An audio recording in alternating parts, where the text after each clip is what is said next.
మహాలక్ష్మి దేవి నవ్వి, ఏదో చేయడానికి కాదయ్యా, నీకేదైనా వరాన్ని ఇవ్వడానికి స్వామివారు పిలిచారని చెబుతుంది.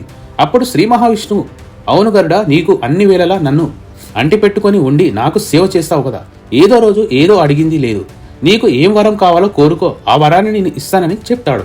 శ్రీ మహావిష్ణువు, ఇంతకంటే నాకే ఇంకేం భాగ్యం, నాకు ఏ వరం వద్దు తండ్రి, ఈ అదృష్టం ఎప్పుడు కూడా నా నుండి దూరం కాకుండా ఉంటే చాలు అని అంటాడు. అప్పుడు అమ్మవారు, అదేమిటి గరుడ, స్వామివారు వరం ఇస్తానంటే వద్దంటున్నావు, ఈ అదృష్టం ఎవరికి దక్కుతుంది చెప్పు అంటుంది.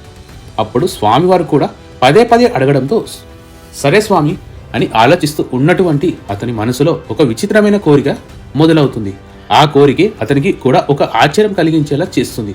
అప్పుడు గరుత్మంతుడు, తల్లి కోరుకుంటాను, నా మనసులో అసలు ఇలాంటి కోరిక ఎలా వచ్చిందో నాకే అర్థం కావడం లేదు, కానీ మీరు అనుగ్రహించిన తర్వాత నాకు ఇలా అనిపిస్తుంది, కానీ నేను కోరుకున్న తర్వాత తప్పుగా అనుకోకూడదు అంటాడు గరుత్మంతుడు. అప్పుడు శ్రీ మహావిష్ణువు, నీవు ఏ విధమైనటువంటి సంకోచం లేకుండా భయాన్ని విడిచి నీ మనసులో ఉన్నటువంటి కోరికను అడుగు గరుడా అని అంటాడు. అప్పుడు స్వామివారు, నాకు మీ కాలు కడిగి కన్యాదానం చేసి మీకు మామగారిని అవ్వాలని ఆశగా ఉంది తండ్రి అని ఆశ్చర్యంగా అడుగుతాడు గరుత్మంతుడు. కోరిక విని మహాలక్ష్మి ఆశ్చర్యంగా చూస్తుంది. ఇదేమి కోరిక అని దానికి జవాబుగా గరుత్మంతుడు, నాకు కూడా తెలియడం లేదు తల్లి, ఇలాంటి విచిత్రమైనటువంటి కోరిక అసలు ఎందుకు నా మనసులో కలిగిందో, ఇదంతా శ్రీ మహావిష్ణు యొక్క మాయ అని అనుకుంటాడు గరుత్మంతుడు మనసులో. ఇదిగో ఉన్నారు కదా ఈ జగన్నాటక సూత్రధారి, అయినా ఈయనకే తెలియాలి అంటాడు గరుత్మంతుడు. అవునవును, ఏ నాటకానికి ఎక్కడ బీజం పడుతుందో ఈయనకే తెలియాలి అని లక్ష్మీదేవి అమ్మవారు కూడా అలా అంటారు నవ్వుతూ. అలా ఆ వరం ప్రకారం గరుత్మంతుడు భూమిపైన మన దేశంలోని తమిళనాడులోని శ్రీవిల్లుపుత్తూరులో అనేటువంటి ఒక ఊరిలో విష్ణు చిత్తుడు అనేటటువంటి పేరుతో జన్మిస్తాడు.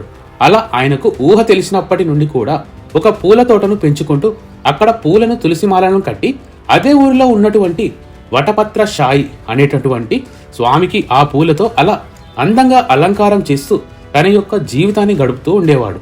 ఆయన ఆజన్మ బ్రహ్మచారిగా ఉండాలని చెప్పి నిశ్చయించుకుంటాడు. జీవితాంతం కూడా స్వామిని సేవించుకుంటూ ఉంటే చాలు, ఇక నాకు ఏమి వద్దు అని ఈ సంసార బంధనాల్లో కనుక మాత్రం అస్సలు ఏమాత్రం కూడా ఇరుక్కోకూడదని చెప్పి అనుకుంటుంటాడు. కానీ ఆయన్ని చూస్తే గుడిలో చాలా మందికి అసూయ, ఎందుకంటే ఆయన స్వామివారిని అలంకరించడం మొదలుపెట్టిన తర్వాత ఆ గుడిలోకి భక్తుల సంఖ్య పెరిగిపోతుందన్నమాట. భక్తులకు కూడా ఆయన పట్ల ఎనలేనటువంటి గౌరవం పెరుగుతుంది. తర్వాత ఏం జరిగిందో పార్ట్ 4లో వీడియోని చూడండి. జై శ్రీమన్నారాయణ, ఓం గోదాదేవి నమః అని కామెంట్ చేసి సబ్స్క్రైబ్ చేయండి.